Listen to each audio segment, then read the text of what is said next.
ونفعنا وإياكم بكل خير. صلى الله وسلم عليه.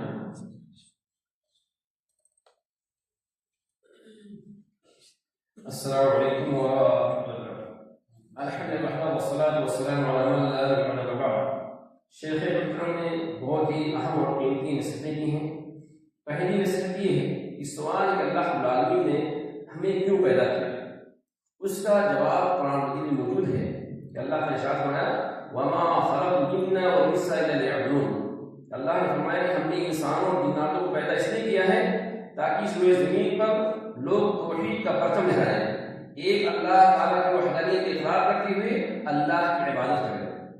اس آیت کریمہ کی روشنی میں یہ بات واضح ہوتی ہے کہ ہم تمام مسلمانوں کو دین سیکھنا چاہیے. جب دین سیکھیں گے تو اسی صورت میں ہمیں عمل کرنے کا موقع ملے گا. اس لیے دین کے سیکھنے میں سب سے اہم چیز ہے عقیدہ توحید. عقیدہ توحید کس کو کہتے ہیں؟ ایک اللہ کی عبادت کیسے کی جائے گی اس کے تعلق سے ہمیں پوری معلومات دینی چاہیے، اور اس کے ساتھ ساتھ ضروری ہے کہ ہم عقیدے کو سمجھیں اور کلمہ توحید لا الہ الا اللہ محمد رسول اللہ کا معنی اور مفہوم کو سمجھتے ہوئے، اس کے شروع کو سمجھتے ہوئے، اس کے بعد دوسرے نمبر پہ ہماری ذمہ داری ہوتی ہے اسلام کے جو بیسک ارکان ہیں، مثال کے طور پر نماز پڑھنا. کلمہ توحید کے بعد سب سے اہم عبادت نماز ہے. تو نماز کے مسائل کو سیکھنا، نماز کے واجبات شروط کو سمجھنا، اور اسی طریقے سے زکوٰۃ کے مسائل، رمضان کے مسائل، غرض کی تمام چیزوں کو سیکھنا یہ مسلمانوں پر واجب اور ضروری ہے. کوئی شخص یہ کہے کہ ہمیں سیکھنے کی کیا ضرورت ہے، ہم روزی کما رہے ہیں، ہم بجلی میں کام کرتے ہیں، مسئلے میں کام کرتے ہیں، ہمیں اس سے کیا سروکار ہے؟ نہیں دوستو، ہم جو دنیاوی چیز سیکھتے ہیں اس کا مقصد ہے روزی کمانا. ہم دنیاوی کوئی ہنر سیکھتے ہیں اس کا بنیادی مقصد ہے تاکہ اس کے ذریعے سے روزی کے مسائل حل ہوں، ہم زندگی گزار سکیں. لیکن ہمارا اصل ہدف، اصل ٹارگٹ یہ ہونا چاہیے ہم اپنے نفس سے سوال کریں کیا ہم اس طریقے کار پہ چلتے ہیں، اس منہج پہ چلتے ہیں جس منہج اور جس طریقے پر چلنے سے اللہ راضی ہو مجھے جنت دے گا، یا ہمارا کوئی راستہ اور ہے. اس پر ہمیں غور کرتے ہوئے ہمیں دین سیکھنا چاہیے. یہ شیخ محمد نے ہمیں نصیحتیں دی ہیں. اسی طریقے سے آئیے میں آج کے اس درس میں مختصر انداز میں مساجد کے حقوق اور مسجدوں سے محبت کرنے کا مطلب کیا ہے، اور مساجد سے محبت کرنا، اس سے تعلق قائم کرنا، اس سے رشتے جوڑنے کے کیا فوائد ہیں. پہلی چیز ذہن میں رکھیں کہ اس روئے زمین پر وہ گھر جو اللہ تعالیٰ کو زیادہ محبوب ہے، زمین کا وہ حصہ جو اللہ کو زیادہ محبوب ہے وہ مسجد ہے. اس لیے مساجد سے محبت کرنا ایک مومن کی ذمہ داری بنتی ہے. کیوں؟ اس لیے اللہ تعالیٰ کے گھر ہے، اللہ تعالیٰ سے محبت کرتا ہے. اللہ نے فرمایا احب البلاد الی اللہ مساجدها، اس روئے زمین پر سب سے پیاری جگہ مسجد ہے. اس لیے مسجد سے محبت کرنا ایک مومن کی ذمہ داری بنتی ہے. کیوں؟ اس لیے کہ یہ مسجدیں اللہ کے بیوت ہیں، اللہ کے گھر ہیں، اور اللہ کے گھر میں کیا کام ہوتا ہے؟ اللہ کے گھر میں ذکر ہوتی ہے، اللہ کے گھر میں نماز پڑھی جاتی ہے، اللہ کے گھر میں قرآن کی تلاوت کی جاتی ہے. یہ مسجد کا مقصد ہے. جیسا کہ اللہ رب العالمین نے قرآن کی میں ارشاد فرمایا فی بیوت اذن اللہ ان ترفع ویذکر فیہا اسمہ، کہ اللہ تعالیٰ کے گھر ہیں یہ مسجد مساجد کی شکل میں. ان مسجدوں کے اندر اللہ کا نام لیا جائے گا، اللہ کے نام کو بلند کیا جائے گا، عبادت کی جائے گی، قرآن کی تلاوت کی جائے گی، دعا کی جائے گی، نماز پڑھی جائے گی. اس لیے اس گھر کے اندر آنا ضروری ہے. ہر مسلمان کو چاہیے کہ کم سے کم 24 گھنٹے میں 5 مرتبہ ضرور اللہ کے گھر میں داخل ہو، اللہ کے مسجد میں آئے تاکہ یہ سب اس کو حاصل ہو جائے. اور اگر کوئی انسان اللہ کے گھر میں داخل نہیں ہوتا ہے، 24 گھنٹہ ہفتہ مہینہ گزر جاتا ہے، اللہ کے گھر میں داخل نہیں ہوتا ہے، ایسا انسان اس روئے زمین کا سب سے بڑا بدنصیب انسان ہے کہ اس کو موقع نہیں ملتا ہے کہ کم سے کم اللہ کے گھر میں آ سکے. اس لیے دوستو اللہ کے گھر سے محبت کرنی چاہیے. اسی طریقے سے اللہ کے گھر میں آ کر کے ہم جس طرح سے ایک اللہ کی عبادت کرتے ہیں، ایک اللہ کے سامنے اپنے مسائل کو پیش کرتے ہیں، ایسے مسجد سے نکلنے کے بعد باہر بھی ہمارا تعلق اللہ سے ہونا چاہیے. مشکل میں، پریشانی میں ہمیشہ یا اللہ کہنا چاہیے، اللہ تعالیٰ سے ڈر لگانا چاہیے. اللہ تعالیٰ نے ارشاد فرمایا وَأَنَّ الْمَسَاجِدَ لِلَّهِ فَلَا تَدْعُوا مَعَ اللَّهِ أَحَدًا، اے لوگوں یہ مسجد اللہ تعالیٰ کے لیے ہیں، لہذا مسجدوں کے اندر اللہ کے علاوہ کسی اور کو نہ پکارا جائے، اللہ کے علاوہ کسی اور کو مشکل کشا یا حاجت روا نہ سمجھا جائے. جس طریقے سے ایک نمازی کی ذمہ داری ہے کہ مسجد کے اندر آنے کے بعد صرف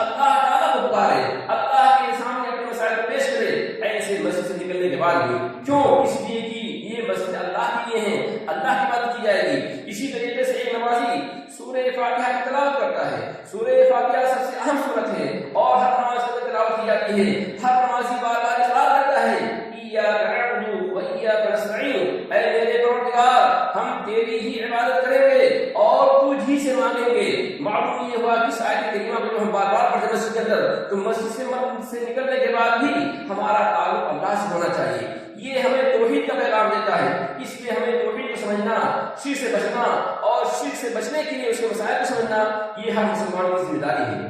اسی طریقے سے یہ ہے مسجد کی اہمیت اور مسجد کا شرف. آئیے دیکھیں کہ ایک انسان جو مسجد سے محبت کرتا ہے اور بار بار مسجد کے اندر آتا ہے، اپنے کمروں سے نکلتا ہے، جیسے کہ آپ لوگ مسجد سے ابھی گھر سے نکلے، آپ نے اپنے کمروں سے نکلے، وضو کیا، وضو کر کے آپ مسجد آ رہے ہیں، اس کے کیا فوائد ہیں؟ اس کے بہت سارے فوائد ہیں. اللہ کے نبی نے فرمایا من غدا او راح الى المسجد اعد الله له نزلا، کہ وہ انسان جو اپنے گھر سے نکلے صبح و شام مسجد کے اندر آتا ہے، بار بار مسجد کے اندر آتا ہے، تو اللہ رب العالمین ایسے نمازی کے لیے جنت کے اندر آپ کی ضیافت تیار کرتا ہے، آپ کی میزبانی کرتا ہے. آپ تو قربان جائیں اس رب کریم پر جس رب کریم نے اپنے مسلمین کے لیے، اپنے نمازیوں کے لیے اس قدر انعام و اکرام دے رکھا ہے. ایک نمازی اسی گھر سے نکلے، وضو کر کے نکلتا ہے، اللہ تعالیٰ جنت کے اندر اس کی میزبانی کا اہتمام کرتا ہے. اس لیے دوستوں اس نعمت کو ہمیں حاصل کرنا چاہیے. اسی طریقے سے مسجد میں آنا چاہیے اور ایسے مسجد کے جو حقوق ہیں، جو آداب ہیں، ان کا خاص خیال رکھنا چاہیے. انہی میں سے پہلا یہ ہے کہ مسجدوں کو بدعات سے، شرک سے، حرام کاموں سے، فضول چیزوں سے محفوظ کیا جائے، پاک کیا جائے. اس مسجد کے اندر ایک اللہ کی عبادت کی جائے اور یہاں جو اسباب ہو، دیگر فضول کی باتیں یا اسی طریقے سے رایانی چیزیں، غلط چیزیں نہ کی جائیں. افسوس یہ ہے کہ کتنے لوگ ایسے ہیں بیچارے کہ مسجدوں میں بیٹھے ہیں، جمعہ کا خطبہ شروع ہے، لوگ فیس بک دیکھتے ہیں، لوگ واٹس ایپ سے دیکھتے ہیں اور لوگ پتہ نہیں کیا کیا موبائل کے ذریعے سے دیکھتے ہیں. نہیں، یہ ساری چیزیں غلط ہیں، بلکہ یہ مسجد ہے. مسجد کے اندر ان تمام چیزوں کو دور کیا جائے. اور اللہ رب العالمین نے قرآن مجید کے اندر حضرت ابراہیم علیہ السلام کو مخاطب کرتے ہوئے فرمایا اور کہا وَعِدْنَا إِلَىٰ إِبْرَاهِيمَ وَإِسْمَاعِيلَ أَنْ طَهِّرَ بَيْتِيَ لِلطَّائِفِينَ وَالْعَاكِفِينَ وَالرُّكَّعِ السُّجُودِ. اللہ فرماتا ہے کہ ہم نے ابراہیم علیہ السلام سے اور اسماعیل سے یہ پیمان کیا ہے کہ اے ابراہیم اسماعیل اس خانہ کعبہ کو پاک کیا جائے. کس سے پاک کیا جائے؟ کفر و شرک سے پاک کیا جائے، حرام کاموں سے پاک کیا جائے، بدعات سے پاک کیا جائے. اور پاک کیا جائے کس کے لیے؟ طواف کرنے والوں کے لیے، رکوع سجدے کرنے والوں کے لیے، جو یہاں ٹھہرے ہوئے ہیں ان کے لیے. معلوم یہ ہوا کہ مساجد کو ان تمام چیزوں سے پاک صاف کیا جائے. اسی طریقے سے ان مساجد کے اندر ہم وہ چیزیں نہ لے کر آئیں جس کے ذریعے سے نمازیوں کو تکلیف ہو. ہم کوئی ایسی چیزیں کھا کے کر نہ آئیں جس کے ذریعے سے نمازی کو تکلیف ہو، فرشتوں کو تکلیف ہو، بلکہ ہم انتہائی خوبصورت انداز میں آئیں، صاف ستھرے لباس پہن کر آئیں، اس کے ذریعے سے آئیں. کیوں؟ اللہ کے لیے حکم دیا ہے کہ من اکل البصل والقراص مظلوم فلا يظلم مسجدا. کیوں؟ فإن الملائکہ تتعظى مما يتقبل منه العدم. کیوں؟ یہ مسجد اللہ کا گھر ہے اور مسجد کے اندر آپ آتے ہیں تو آپ کچا پیاز، کچا لہسن، یہ ساری چیزیں کھا کر نہ آئیں. کیونکہ جس طریقے سے اسے نمازوں میں تکلیف ہوتی ہے، فرشتوں میں تکلیف ہوتی ہے. یہاں سے معلوم یہ ہوا کہ انسان وہ چیزیں لے کر نہ آئے، وہ چیزیں نہ کر کے آئے جس کے ذریعے سے دوسروں کو تکلیف ہو، بلکہ اسے پاکصاف ہونا چاہیے. آپ تصور کریں یہ ایک حلال چیز، کچا پیاز، کچا لہسن کھانا جائز ہے، حلال ہے. آپ جائز چیز، حلال چیز کھا کر کے مسجد میں نہیں آ سکتے ہیں. کیوں؟ اس لیے کہ اس سے بدبو آتی ہے، فرشتوں کو تکلیف ہوگی، نمازیوں کو تکلیف ہوگی. تو آپ کیا وضو کرنے کے بعد تمباکو کھا کر کے، بیڑی سگریٹ پی کر کے، کلی کر کے آنا درست ہے؟ ہمارے بہت سے بھائی سوال کرتے ہیں کہ مولانا میں نے وضو کیا، وضو کرنے کے بعد تمباکو کھا لیا، سگریٹ پی لیا اور کلی کر کے ہم مسجد میں آنا چاہتے ہیں، تو کیا مسئلہ ہے اس کا؟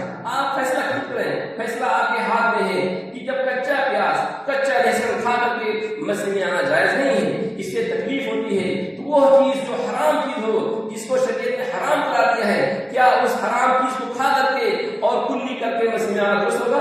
اور اسے کیا وقت ہوگی، کیا تکلیف ہوگی؟ آپ نظر کریں. پھر خلاصہ یہ دوستوں کہ ہم مسجد کو پاک صاف رکھیں. اسی طریقے سے آپ اس حدیث کو بھی یاد رکھیں کہ حدیث رسول ہے کہ اللہ کے نبی صلی اللہ علیہ وسلم نے فرمایا کہ مساجد کو صاف کیا جائے، مساجد کے اندر قبر نہ رکھی جائے اور نہ مسجد کو قبر بنائی جائے. اس سے بھی مسجد کو پاک صاف کرنا چاہیے. کہ مسجد کے اندر قبر ہوتی ہے. آپ دیکھیں یہ حدیث ہے رسول، یہ حدیث متفق علیہ حدیث ہے، اور حدیث کی راویہ عائشہ فرماتی ہیں کہ یہ مرتبہ اللہ نے فرمایا کہ ام حبیبہ اور ام سلمہ دونوں کہتی ہیں کہ اللہ کے نبی صلی اللہ علیہ وسلم ہم نے حبشہ کے اندر ایک کنیسہ دیکھا ہے. ایک کنیسہ کے اندر دیکھا کہ وہاں پر کچھ فوٹو لگے ہوئے ہیں. یہ کیسا فوٹو، یہ کیا چیز ہے؟ اس کے بارے سوال کیا تو اللہ کے نبی نے فرمایا ان اولئک اذا کان فیہم الرجل الصالح، کہ اس زمانے میں وہاں کے لوگوں کا معاملہ یہ تھا کہ ان کے ہاں اگر کوئی صالح آدمی ہوتا، اچھا آدمی ہوتا، تھما تھا، اگر وہ مر جاتا ہے انتقال ہو جاتا فبنوا علی قبرہ مسجد، تو وہ لوگ کیا کرتے اس بزرگ آدمی کی قبر کے اوپر مسجد بناتے تھے، وہاں مسجد بناتے تھے. وصوروا فیہ الصور، اور اس کے اندر تصویریں لگاتے تھے، تصویریں رکھتے تھے. تو اللہ کے نبی نے اس عمل کی تردید کرتے ہوئے اور اس کی اہانت کو بیان کرتے ہوئے فرمایا اولئک شرار الخلق عند اللہ یوم القیامہ، یہ لوگ قیامت کے دن سب سے بدترین قوم ہوں گے، سب سے بدترین لوگ ہوں گے. سوال ہے کیوں؟ اس لیے کہ اس سے شرک کے دروازے کھلتے ہیں.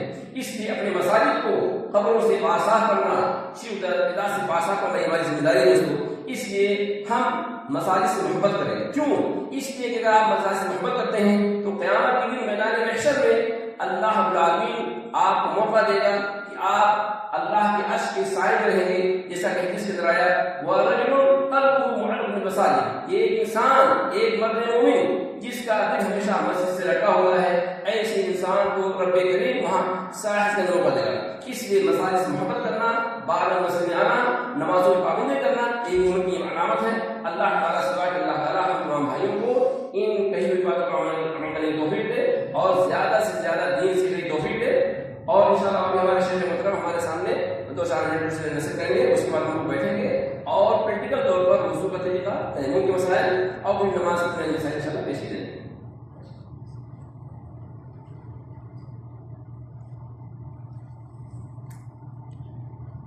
السلام علیکم ورحمۃ اللہ وبرکاتہ. بسم اللہ والصلاۃ والسلام علی رسول اللہ اما بعد. اللہ کے نبی صلی اللہ علیہ وسلم کی ایک صحیح حدیث ہے، اس سے یہ معلوم ہوتا ہے کہ پیارے آقا صلی اللہ علیہ وسلم جب معراج پہ گئے تو آپ کو 3 تحفے ملے. اس کو یاد رکھیے گا. معراج کے سفر میں بہت سارے چیزیں آپ کے ساتھ ہوئی، لیکن 3 خاص ہدیہ اللہ کے نبی صلی اللہ علیہ وسلم کو دیا. ایک ہدیہ تو آپ جانتے ہیں کہ جب شب معراج سے لوٹے تو یہ 5 نماز لائے تحفہ ساتھ پیغمبر ہمارے واسطے. پوری کی پوری شریعت اس زمین پر اتاری گئی، پورا قرآن. لیکن جب نماز کو فرض کرنا ہوا تو اللہ تبارک و تعالیٰ نے اپنے محبوب کو اپنے پاس بلایا اور ڈائریکٹلی یہ نماز کا تحفہ عطا کیا. اس سے نماز کی اہمیت کا اندازہ ہوتا ہے. خود جناب محمد رسول اللہ صلی اللہ علیہ وسلم اپنے آخری ایام میں جب آپ کی سانس اکھڑ رہی تھی نا، تب آپ یہ کہتے تھے الصلاۃ الصلاۃ الصلاۃ وما ملکت ایمانکم. تیری امت کے لوگوں نماز نماز نماز اور نماز نہیں چھوڑنا اور اپنے ماتم کو رکھنا. تو پہلا تحفہ جو آپ کو دیا گیا معراج میں وہ نماز کا تحفہ ہے. اس کے لیے کچھ بھی ہو جائے، کسی بھی حال میں دین کی بہت ساری چیزیں دوسروں کے لیے کسی مجبوری میں معاف ہے، لیکن نماز ایک ایسی چیز ہے جب تک آپ کو ہوش و حواس ہے تب تک آپ کو نماز معاف کرے گا. دوسرا تحفہ جو اللہ کے نبی صلی اللہ علیہ وسلم کو عطا کیا گیا وہ سورہ بقرہ کی آخری 2 آیات ہیں. ہمارے جو بھائی پڑھے لکھے ہیں وہ جانتے ہیں سورۃ البقرہ کی آخری 2 آیات آمن الرسول سے شروع ہو کر کے شروع میں ایمان اور عقائد کا ذکر ہے، اس کے بعد لا یکلف اللہ کے بعد سے دعا اللہ رب العالمین نے بڑی بہترین دعا سکھائی ہے. تو یہ سورہ بقرہ کی 2 آیات پھر سے اللہ کے نبی صلی اللہ علیہ وسلم کو معراج کی رات خصوصی ہدیہ اور گفٹ کے طور پر دیا گیا ہے. اس کی بہت بڑی اہمیت ہے. اللہ کے نبی صلی اللہ علیہ وسلم نے فرمایا، صحیح حدیث ہے، من قرأہما فی لیلۃ کفتاہ، جو کوئی آدمی رات میں اس کو پڑھ لے سورہ بقرہ کی آخری 2 آیات کو، وہ اس کے لیے کافی ہو جائیں گی. شارحین اور محدثین نے کہا کس چیز کے لیے کافی ہو جائیں گی؟ تہجد کے لیے کافی ہو جائیں گی، پورا قرآن پڑھنے کے لیے کافی ہو جائیں گی. اور یہ سورہ بقرہ کی آیت ہے، جن بھوت جادو ٹونا جادوگر تمام جو ہے آپ کی بیماری اور آپ کے رزق میں برکت تمام کے لیے یہ 2 آیتیں کافی ہو جائیں گی. اس لیے سونے سے پہلے اگر یاد ہے تو ان 2 آیتوں کو پڑھیں، نہیں یاد ہے موبائل سے دیکھ کر پڑھیں، ضرور ضرور یہ 2 آیتیں پڑھ کر کے سویا کریں. من قرأہما فی لیلۃ کفتاہ. اور تیسرا اور آخری تحفہ اور جو سب سے اہم تحفہ دیا گیا وہ یہ تھا کہ اے اللہ کے نبی صلی اللہ علیہ وسلم آپ کی امت میں سے جو کوئی شرک کیے بغیر مر جائے گا ہم اس کے بڑے بڑے گناہوں کو معاف کر دیں گے۔ یہ مین پوائنٹ ہے جس کے لیے سارے انبیاء کرام اس دنیا میں تشریف لائے۔ وَلَقَدْ بَعَثْنَا فِي كُلِّ أُمَّةٍ رَسُولًا أَنِ اعْبُدُوا اللَّهَ وَاجْتَنِبُوا الطَّاغُوتَ، ہم نے ہر قوم میں ایک رسول بھیجا، اس کی ڈیوٹی یہ تھی وہ بتا دے کہ ایک اللہ کی عبادت ہونی چاہیے اور شرک نہیں ہونا چاہیے۔ اگر شرک نہیں کیا آپ کی امت نے تو اس کے بڑے بڑے گناہوں کو ہم معاف کر دیں گے۔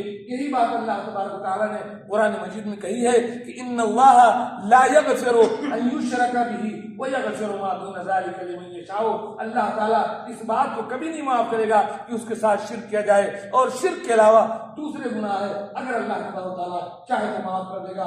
شرک کی موجودگی میں آپ کا سارا عمل باطل ہے، کچھ بھی قبول نہیں ہے۔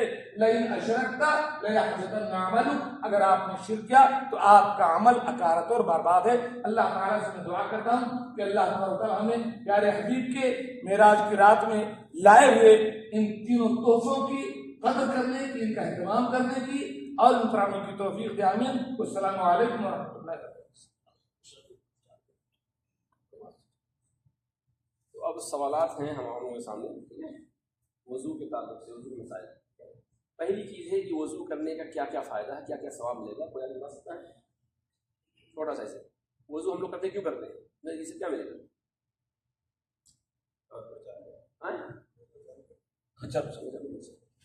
ہاں،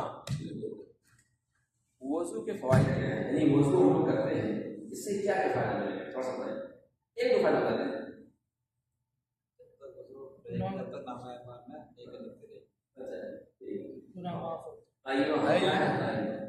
دیکھیے وضو کرنے کا بڑا فائدہ کیا ہے، گزشتہ درس میں بتائی تھی ہے نا کہ وضو کرنے کا ایک بہت بڑا فائدہ ہے کہ آپ کے چھوٹے چھوٹے گناہ سب معاف ہو جائیں۔